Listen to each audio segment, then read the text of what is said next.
All right, guys, this is MobileGamerNerd, and we are back with another Raid Shadow Legends free-to-play mystery shard only run video. Today, we're going to be talking about Dark Fae, the final boss of the Doom Tower, and the biggest pain in my ass, and pain in everyone else's ass. She is kind of annoying just because of the ads that are in the fight. You're basically fighting your own team, so it's kind of annoying in that sense. So basically, what we want to do is we want to make sure we kill the first wave. We can do auto here. All right, that's fine. And now we take auto off. And then we're basically just going to kind of pop through here and reset all of our skills by just one-shotting all these little guys. We're going to A1 our way to victory in this round. You want to make sure all of your skills are not on cooldown for the next round. Because what's going to happen is the other team is going to have all of their skills back and ready to go. And you need to make sure that you can do everything and get all your skills off. Now, having your Carl in here is obviously a benefit. Can you do this with other heroes? Yes. I think I did it with, what's her name? Dark Elhane. I've done it with a couple of other people, but it's a lot harder fight, and I know that I had a lot of trouble with this fight. So just know that it is rough, but this team can do it.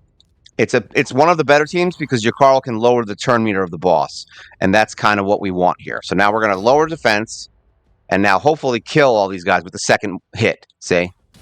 They're dead, and now we can kill this guy, and now we're good. See what I mean? So, and you need to be speed tuned in the sense where your Carl can come in and do what he just did before they get an attack. See, now he's going to go.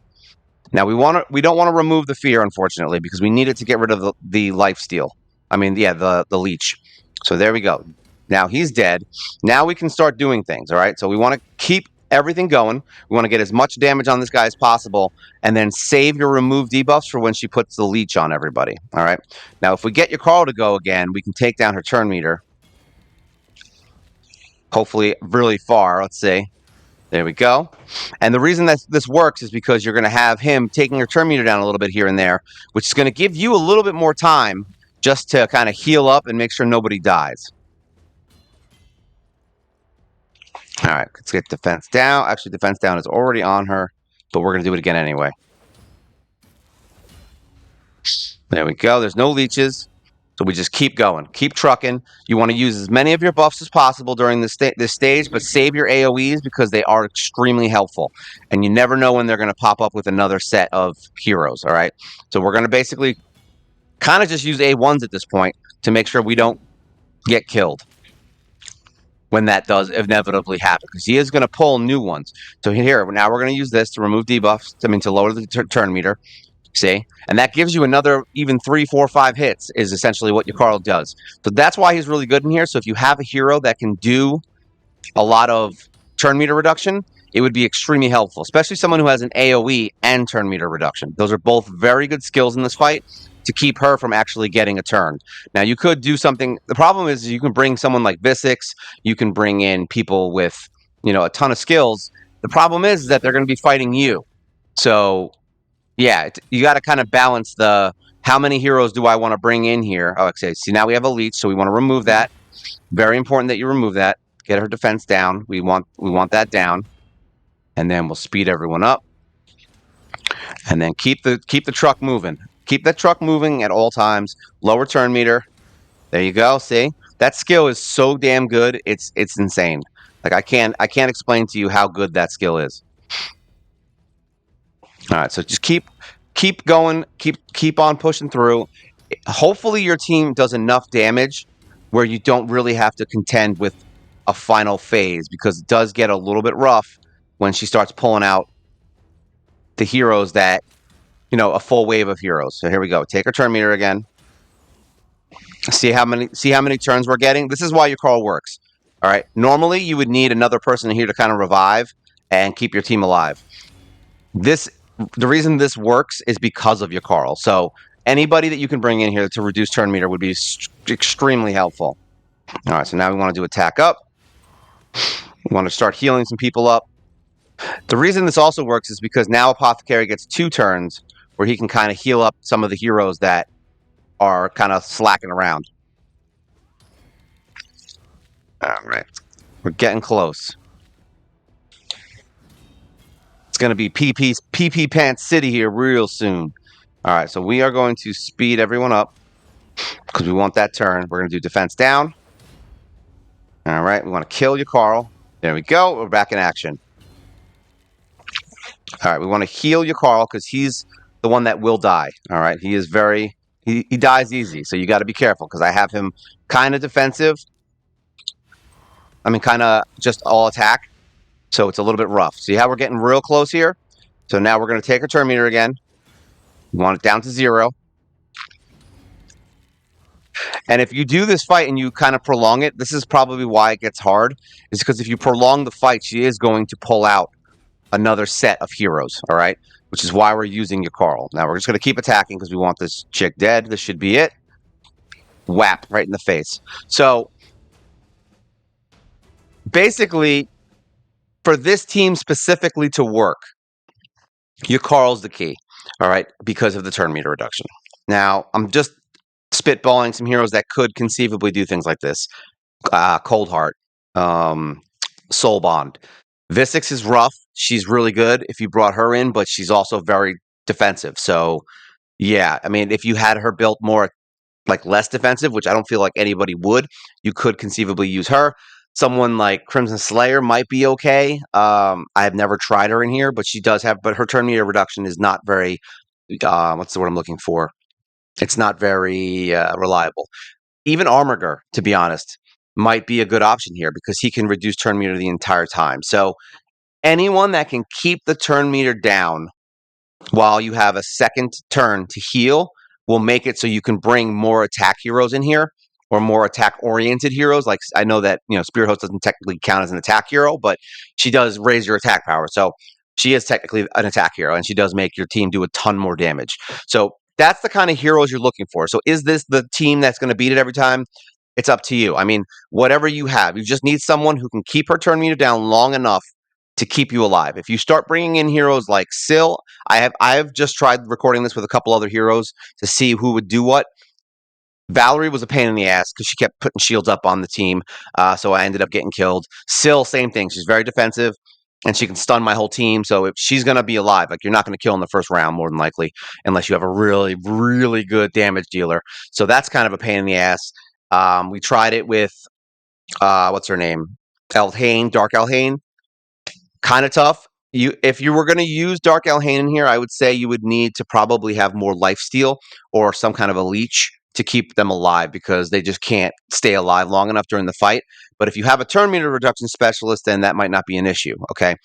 Carl fits the bill because he has turn meter reduction and he's an AoE specialist that can kill things. So it's kind of like the best of both worlds with you, Carl. So that's what you're looking for in this fight. Let's get out of here and see what they're about. I've shown these guys probably 100 times because they're all awesome, but we'll show it again anyway. So here we go. Carl, he's in more perception stuff. We want his accuracy to be really high so we can always reduce turn meter. We've got crit damage on his glove, 80%. We've got attack on his chest, 60%. And we've got speed on his boot. We've got attack on his ring, crit damage on the amulet, and accuracy on the banner because we need him to hit those freezes and we need him to hit that turn meter reduction. All right. Masteries. He is all the way down to War Master, and he's got a bunch of the same nonsense that pretty much everybody else has. Reduction of skill cooldown, accuracy, all that stuff. Total stats on Mr. Yakarl. He's one of my better heroes. 36,000 HP. He's got 4,200 attack, 1,600 defense. He's got 221 speed. Crit rate is 78, which is not even that great. 216 crit damage, which is fairly reasonable. I think that's. I mean, at this point, anything over 200 is a really good build for me. If you're starting to get end game and really pushing that kind of stuff, yeah, 400 would probably be better. But we're not there yet. So resistance 158, accuracy 198. You could definitely get this over 200, somewhere around 250 would probably be best option. But right now it worked, as you just saw. He didn't seem to have any trouble in hard mode. Yeah, you will definitely need to get your accuracy up a little bit more. Let's see, who else did we bring in there? All of them, basically the starting 5. That's it. Apothecary, the replacement starting 5. All speed, all skills max, Carapace Blessing, masteries. I mean, we've shown him 100 times. Giant Slayer, and then a bunch of support stuff. So there you go, just in case you want to pause it and build it. Artifacts, totals. He's got defense on everything. That is a accessory. He's got defense on his glove. He's got defense on he's got a lot of defense on his chest, and he's got speed on his boot. But his main skill is speed. Like I don't care about anything else. 40,000 HP, 1,800 attack. He's got 3,900 defense.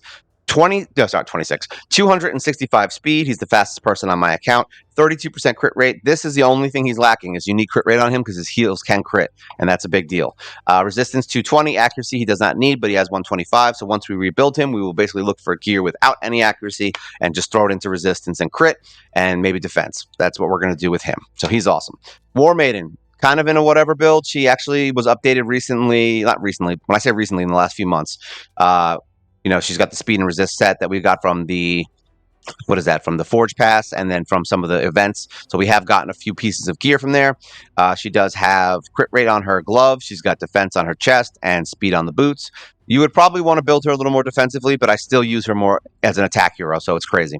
Skills all max, Phantom Touch, Blessing, Mastery. She is your basic War Master build with accuracy on the support tree. So there's nothing new here. Every single one of my basic heroes has this build almost exactly. The only thing that changes would be whether or not she has increased the length of debuffs or buffs. And then we've got Mr. Kale, who is in his artifacts of Lifesteal. He's got crit damage on his glove. He's got defense on his chest, which could easily be a percentage. He's got speed on his boots. We've got attack on the ring, crit damage on the amulet, and defense on his banner. And then masteries, I think the same thing. He's all the same. Like I said, same thing. He just goes a little bit different route for debuffs, and that's it. But otherwise, basic War Master build. And his total stats, 29,000 HP, 3,300 attack, 2558 defense, 188 speed, 79 crit rate, 185 crit damage, 119 resistance, and 223 accuracy. We definitely want to get his accuracy as high as possible. I do have most of my poisoners in the 280 to 350 range, so we'll probably be boosting him eventually. I don't think I have... Do I have an accuracy banner? I do not. So we are going to be finding an accuracy banner for him to get him over that 300 mark eventually. But right now, that's just where he is. And then the final... Spirit Host, my baby. Bolster set. You can use her in a shield set. Works just as good. The only difference is you just don't get the extra heal. But she does heal herself, so that's basically why it works. You could put her in a regen set. That's up to you. The shield set's really good for waves. I can't say enough about her in a shield set. It's probably one of the best things I've ever done. But you can do this with regen if you want to just keep her alive specifically, because that shield set's only for wave clearing and making sure nobody dies in a wave. So if you don't really need it for the boss fight, because eventually that shield's going to be gone anyway. So you could put her in a shield set if you're having trouble getting through the waves. If not, regen would work just fine. We have her in attack glove, 60% HP chest, and speed boots, and that's just because it's what we had. So we can easily make her build better. She has attack on her ring. She's got defense on her amulet and resistance on her banner because we don't want her getting stunned or anything. We want her getting the attack up and getting the debuff removal off. So she needs to have high resistance, at least somewhat, because you don't want her getting hit with that fear. Otherwise, you might lose the round just because of that. Masteries. Basic War Master build, and then she goes into more of the healing side of the tree. That way she heals herself more every time she attacks, so it's kind of a good deal. Speed when everyone dies, that's more for other things, but yeah, she's awesome. We love her. Total stats on her, 40,000 HP, 3,200 attack, 1849 defense, which you easily get better.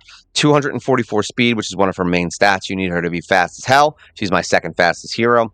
41% crit rate, 83% crit damage, 194 resistance, 161 accuracy. Once again, she needs 0 accuracy. We can take all this accuracy off her gear, put it into resistance, into crit, and into defense. So yeah, and attack actually, because you want her to have high attack because we want her to heal herself back up with her main A1 skill. Now, once again, the reason that this works and why a lot of people will fail, and I'm going to really, really emphasize this, is your speed tuning. All right. This is a hardcore fight for people to learn how to do speed tuning. All right. If you did not speed tune your team, you will probably lose this fight. All right. It's a rough fight, and you can't have that team stay alive, because the longer they're alive, the more damage you're going to take, and the more you guys are going to die. If you don't have a reviver, like I just didn't have right there, all right, you need to stay alive, so you need to kill them fast. All right. And what that means is, if you don't know what speed tuning is, and I've said this in a bunch of videos, you need to have your speed hero who increases your speed and turn meter to have the highest speed. He's at 265 speed, all right? Then you want Spirit Host to come in with attack up, because after him, everyone's fast. Now she comes in and makes sure everyone hits hard, all right? Got to have it, all right? Now her speed is 244. We just showed it. I don't need to show it again. Then you need War Maiden to be the next fastest, all right? Because she's going to come in and do defense down. So here we go. Defense down, she's at 239. She's just shy of Spirit Host, okay? Then you need your main heroes to be fast to be able to get that turn off. So now he has a speed of 220, I believe, 221, okay? He comes in next and wipes the whole wave. And then anybody else that's left, Kale will come in, and he has the lowest speed. So you could easily get him faster, say 188. If you can outspeed your own team, it's a win, all right? So he's the only one that has under 200. And that's kind of the thing. Now, will this work with lower speeds? Yes, it will. 100% it will work. However, caveat, you might be fighting it a couple times, all right? Remember, I beat this a long time ago. We're talking like a year ago, maybe somewhere between 6 months and a year ago, we beat this wave. And I think, honestly, the only reason we didn't beat it was because of Bommel, because he's a jerk. Like, Bommel stopped me more than Dark Fae. But yeah, this fight is rough. Take your time with it. Make sure you're building your heroes. Try out different teams, see who you've got, go into the vault, and see who can help you out, all right? Because there's a lot of things that will cause you to fail. And most of it is speed tuning and bringing the wrong heroes in here that are way too defensive for you to kill. If you can't kill the ads, you can't kill the boss. And that's kind of the end of that. All right. So, yeah, that's it for today. If you have any questions, things you want to talk about, let me know ahead of time. This is a rough fight, and I understand that a lot of people struggle with it. So take your time with it and just keep moving forward. And as always, like, share, subscribe. It's always good to help grow the channel. Leave your comments below. It's always good to get your feedback, and it keeps us pumping as well. Puts us in that algorithm. We all love it. And yeah, that's it. So this is the Dark Fae, the final floor of Doom Tower Normal. This is Mobile Gamer Nerd, and you guys take care.